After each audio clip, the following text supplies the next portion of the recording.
What was the nature of your success? What do you think when you think about how you were able to achieve this? What was the source of that success? Loving and caring for one another. You know, a union represents a family, and we built a culture at Amazon that was never seen before. Amazon's ran completely off the numbers and metrics, machinery, management. That's a part of the machinery, and they treat everybody as a number when you walk in there. You know, as soon as you walk in, you're on productivity.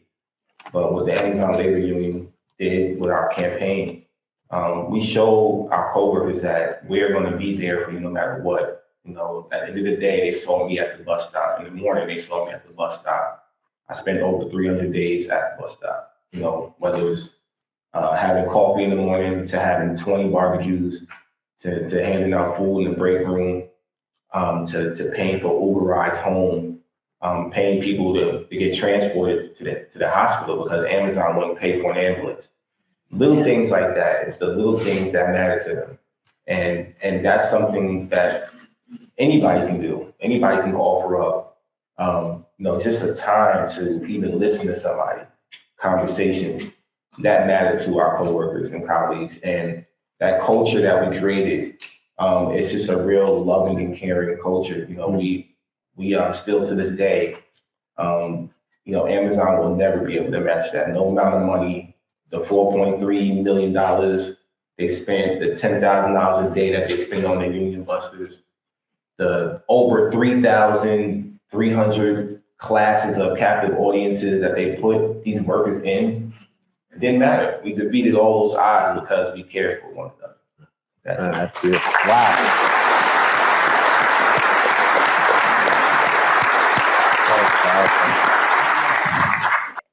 I would definitely echo the family approach to all of this. I think at Starbucks, a lot of us already have a family built into our store before a lot of us unionized, but going through that process together, I think really strengthens those ties because you're sitting in those captive audience sessions together. You're being gaslit by your district manager and your regional VP together. And I think that makes us so much stronger. I also think that we've become very desensitized to our working conditions. And I think we've also become very detached to our labor history. And so it's easy for us to forget that it was a long time ago that we won the 8-hour workday. And it was a long time ago that, you know, we had abolished child labor in the way that we had. But at the same time, nothing's changed since then. You know, we've remained stagnant. We still continue these 8-hour workdays. We shouldn't have stopped there. We have to keep going. The NLRA, like people have said, is not the end. It's really, that was just a compromise. So we still have much more work that needs to be done. And I think that a big part of organizing is, you know, especially at a place like Starbucks, where we have really good benefits and we're said to be one of the best in the industry, to talk to workers and to validate them in all of the hardships that they actually are facing at work. Because just because we have these benefits does not mean we all get them. Just because we, you know, appear to be this very progressive company does not mean that we don't have racism and homophobia in our workplace. So I think really like listening to people, giving them a space to talk about that, and you know, in a way, agitating them, reminding them that this is an issue and it's an issue that we can change. I think that's really key to bringing us to collective action. Thanks. And Tyler, yeah, what do you think? The nature of your success? Yeah.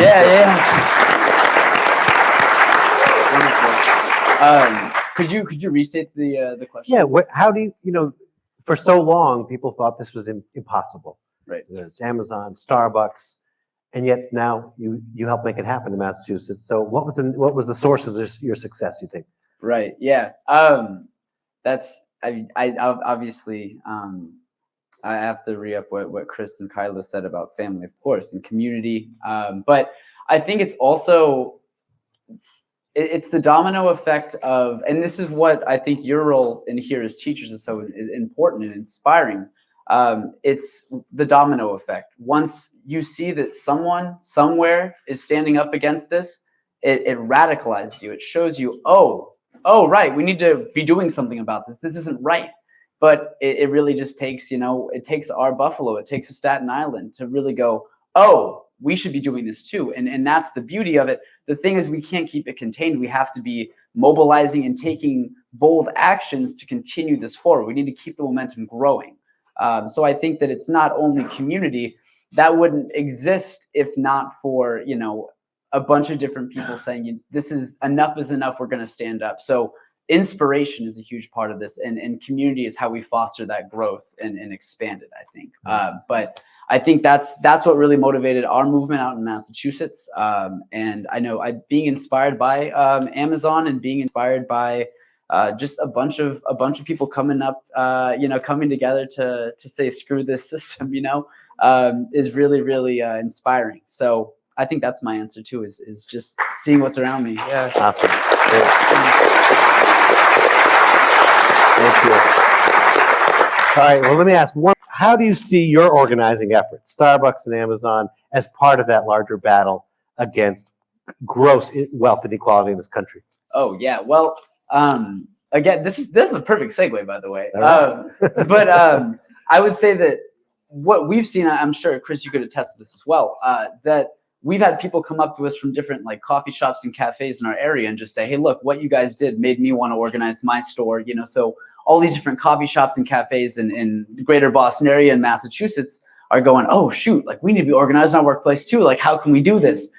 So I think that, again, kind of the collective action of workers and these different, groups of workers coming together to push back against this corporate narrative and this corporate control is the domino effect that threatens the wealth disparities and wealth inequality. I think with respect to fair share, and I did my homework on this, I was like, I got to know as much as I can about fair share. I mean, I was saying to Anthony and to Mike too, I was like, I had no idea that Massachusetts was a flat tax state for the longest time. And 5% to us, 5% to someone who makes $15 an hour is very different than 5% to someone who makes $1 million a year, right? Right on. So, I mean, it's got to be a bottom up, intersectional class conscious movement, right? And I think starting with workers who are making that minimum wage. I mean, the fact that teachers, I'm sorry, but the fact that teachers, we talked about a lot of teachers not even making a living wage. What is a living wage should be the base? Well, we should all have a living wage. The fact that the teachers who are building our generations don't have that is ridiculous. Everybody should have it, but teachers, are you kidding me?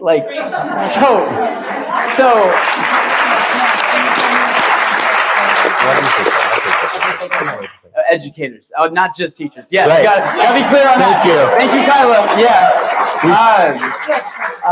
But to that extent, I think it starts with us in this room, right? It starts with us. We are the threat to wealth inequality. We are the threat to the 1%. And the Fair Share Amendment, absolutely, that is going to be the thing that sends a domino effect across the country, just like Starbucks and Amazon had a domino effect across, the worker movement across the country. Right on. So yeah, right on.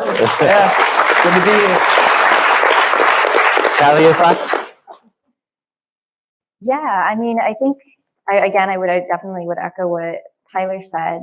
I think that all of our fights are interconnected, and I think the biggest thing is that we acknowledge that and work together. We've seen so many folks show up on our picket lines this week over at 874 Commonwealth Avenue. They're on day 14 of their strike, and it's been thanks to this community. I mean, I'm sure there are people in this room right now who have showed up on the picket line and who have helped us staff it so it's we keep it alive at 2 a.m. And that's because of our community. And I think that, the support we're getting from y'all, just know that is something that we want to reciprocate, and we want to support you all too. And that's something that I think we have to continue to cultivate, is that solidarity in the movement, because there's nothing scarier to these CEOs than when we all come together. It's a little scary to think of them all in one room, but it's way scarier to think of all of us in one room. That's awesome. And Chris, I'll give you the last word on this round, then we'll open it up. But I will say that I think it is the quote is perhaps the most quoted line, and my favorite line of maybe this century, which is when Jeff Bezos was up in his rocket ship, we were organizing a union. So tell us. I don't think it's going to be hard to tell us how you're attacking the rich by your work. So tell us. Once again, Tyler and Kyle, they spot on. We have to come together. You know, this is a labor movement. You can't have one foot in and one foot out. It's either you're all the way in or you out. There's no in between. There's no in between. So, you know, when one person moves or one union moves, we have to support that action. And, you know, you guys are going to be the catalyst for something that's going to take place across the nation. It's only right that, you know, we get on board with that, especially as the younger generation. You know, we are inspiring that movement as well. And we want to make sure that the message is the same. You know, the real vital key is the educators. You know, I didn't have anybody teaching me about labor, the real labor history growing up. Because I would have said, shoot, I could be as cool as a rapper, as an organizer. I'd have been did this. So, you know, it starts with our educators. You guys are talking to our children every day. I have 10-year-olds, you know, teach them the real history of labor in this country. Teach them what they're up against. Young, start them young. I was amazed to see, I walked into a middle school classroom on Staten Island, and this 7th grader came up to me and was like, I hate Jeff Bezos. And I'm like, hell yeah.